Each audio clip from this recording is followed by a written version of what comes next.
हम अपन चैनल मधुर मिथिला में अहाँ सब गोटे के स्वागत करे छी और आइ एकटा कोबर गाबै छी। गीत नीक लागत तो चैनल के लाइक शेयर सब्सक्राइब कर देबे। कोने रंग हीरा कोने रंग मोती कोने रंग ननदो के भाई है सिंदूर भरल कोबर। कोने रंग ननदो के भाई है सिंदूर भरल कोबर।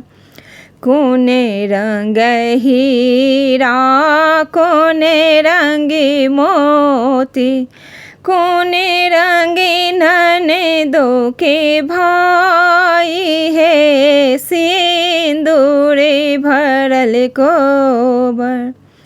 लाले रंग हीरा पियरे रंग मोती श्यामल रंग ननदो के भाई है सिंदूर भरल कोबर। लाल रंग हीरा पियरे रंग मोती श्यामल रंग ननदो के भाई है सिंदूर भरल कोबर। कोने रंग हीरा कोने रंग मोती कोने रंग ननदो के भाई है सिंदूर भरल कोबर। छूटी गेलै हीरा टूटी गेलै मोती छूटी गेलै हीरा टूटी गेलै मोती रोसी गेला ननदो के भाई है सिंदूर भरल कोबर। रोसी गेला ननदो के भाई है सिंदूर भरल कोबर।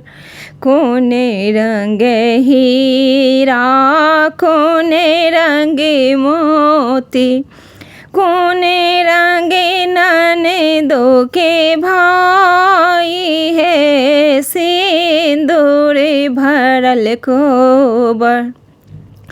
जोड़ी लेबै हीरा गथाय लेबै मोती जोड़ी लेबै हीरा गथी लेबै मोती मना लेबन ननदो के भाई है सिंदूर भरल कोबर।